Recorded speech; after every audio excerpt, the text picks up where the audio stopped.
कक्षा 10 में आपका चैप्टर चल रहा है जल संसाधन। जल संसाधन के अंतर्गत आज आपको इस वीडियो में सोशल साइंस के इस वीडियो में आपको जल संरक्षण के उपायों पर चर्चा करेंगे, डिस्कशन होगा जैसे कि और जल संचयन भारत में उसकी विधि, इस तरह से हम कौन कौन सी विधियाँ अपनाकर भारत में जल संचयन को बढ़ावा दे सकते हैं, कर सकते हैं। तो इस वीडियो को आप देखें, ध्यानपूर्वक समझें और बाद में इसमें कमेंट करें। तो आज के इस वीडियो में जो हम जल संरक्षण के उपायों पर डिस्कशन करने जा रहे हैं, वो उपाय कौन कौन से हैं। पहली बात तो ये जल संरक्षण की आवश्यकता। संरक्षण का मतलब होता है हम उसको किस तरह से उचित मात्रा में इसका उपयोग करें, उसको सुरक्षित रखने की एक आवश्यकतानुरूप उसका उपयोग करें और भविष्य के लिए सुरक्षित रखने की बात या उसे बनाए रखने के लिए बढ़ावा देना, उसकी देखरेख करना जल संरक्षण कहलाता है।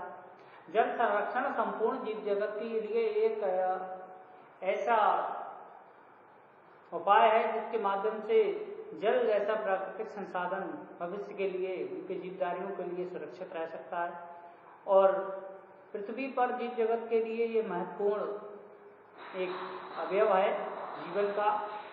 तो इससे समस्त प्राणी के जीवन के रहन सहन और भोजन, कार्य, कृषि, जलवायु आदि का निर्माण इसी के माध्यम से होता है।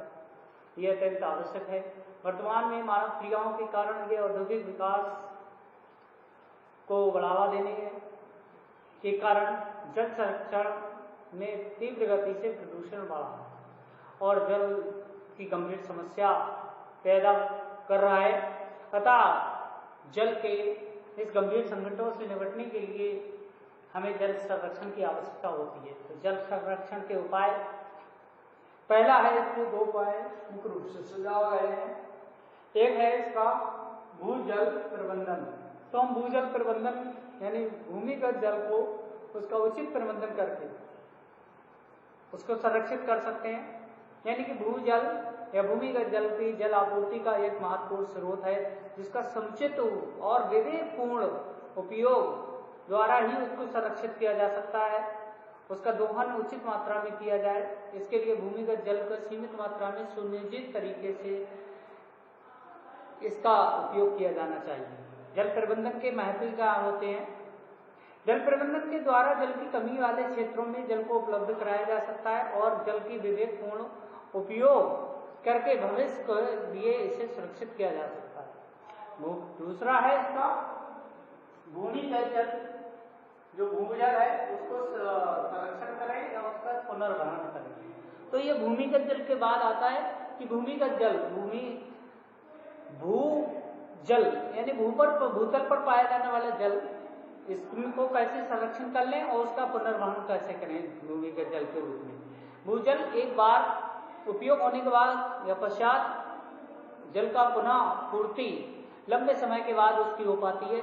अतः भूजल का पुनः पूर्ति के लिए यह आवश्यक है कि इसकी खपत एक अनुपात में होनी चाहिए। भूजल का संतुलन दो बातों पर निर्भर करता है, इसको संतुलित बनाए रखना। एक तो है विवेकपूर्ण दोहन। इसका जो हम दोहन कर रहे हैं, खपत कर रहे हैं, उपयोग में ला रहे हैं, इसका विवेकपूर्ण ढंग से होना चाहिए। वर्षा की पर्याप्त उपलब्धता, जो वर्षा हो रही है हमारे यहाँ उसकी पर्याप्त मात्रा में उपलब्धता होनी चाहिए। वर्तमान समय में सिंचाई और नहरों के में जल आपूर्ति के लिए जल का अति उपयोग किया जा रहा है और जलवायु की दशाओं के अनुसार जल की मांग वाले जो क्षेत्र हैं, मांग वाली अधिक फसलें हैं, ऐसी बोकर व्यापारिक फसलों को बढ़ावा दिया गया है, जिसके कारण जल की मांग बढ़ती चली जा रही है। तो ये दो तरह के उपाय सुझाव गए।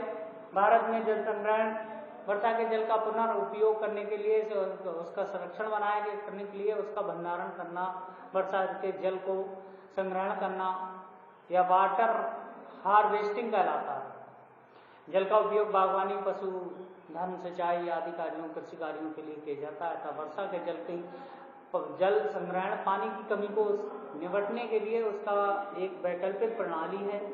वर्षा के जल का लाभ निम्नलिखित लाभ होते हैं कि प्राकृतिक जल सबसे शुद्ध रूप में पानी के रूप में प्रमुख स्रोत माना जाता है। दूसरा है ये जल कृषि के कार्यों के लिए प्रयोग में भी लाया जा सकता है। और अगर घरों में टैंक के साथ में भूमिगत कमरे भी बनाए जाते हैं और उसके क्योंकि ये जल इन स्रोतों के माध्यम से कमरों को ठंडा भी रखने का काम करता है, जिससे कि ग्रीष्म ऋतु में गर्मी से राहत भी मिल जाती है। अगला है भारत में जल संचयन विधि कि हम किस तरह से इसको जल संचयन कर सकते हैं, विधियां कौन कौन सी अपना सकते हैं। तो कुछ प्राचीन परंपराओं का भी प्रयोग किया जाता है। पहला है खादीन एवं जोहड़। खादीन और जोहड़ से मतलब होता है सूक्ष्म और अर्ध सूक्ष्म क्षेत्र हैं। वैसे क्षेत्रों में खेतों में वर्षा के जल को एकत्र करने के लिए गड्ढे बनाए जाते हैं और जिससे कि मृदा को सिंचित किया जा सके। जल संरक्षण को खेती के लिए उपयोग में लाया जा सकता है और जल संरक्षित जल के लिए।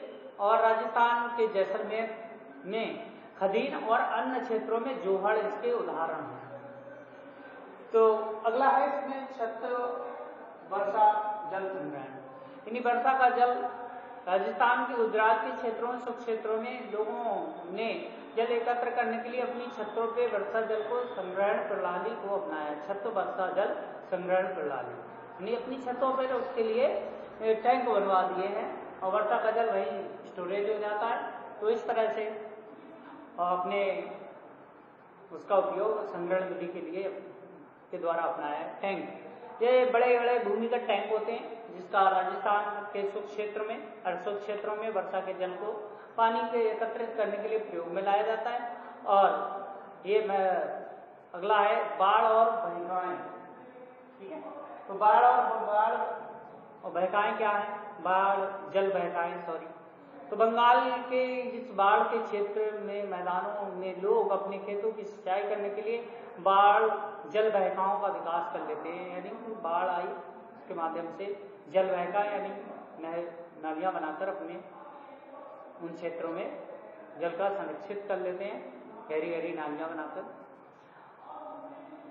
गुल या कुल, तो ये पहाड़ी क्षेत्रों में पर्वतीय क्षेत्रों में क्या होता है इसका क्षेत्रों में लोग वर्षा के जल झरने का जल गुल या कुल में एकत्र करने के लिए मोड़ चैनल बनाया जाता है। उदाहरण के लिए कृषि के लिए पश्चिम हिमालयी प्रदेश और हिमाचलीय प्रदेश में इसका उपयोग किया जाता है। अगला है बांस या सिंचाई, बांस ड्रिप सिंचाई प्रणाली। ठीक है, तो बांस ड्रिप सिंचाई प्रणाली क्या है? ड्रिप है सिंचाई प्रणाली।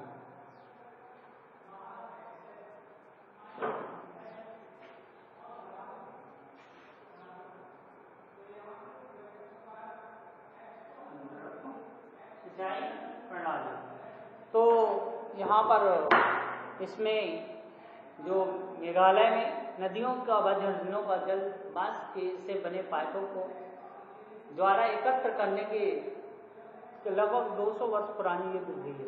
बांसों के माध्यम से जो नदियां हैं और झरने हैं उनसे पानी पाइप लगा के तिरछा इस टाइप का ये झरना गिरा है, झरने से उन्होंने पाइप बांस लगा लिया, बांस के माध्यम से दूर तक अपने वहां से ले जाकर सिंचाई के उपयोग में लाते हैं। तो कुछ इस तरह से ठीक ये वर्षा जल संग्रहण।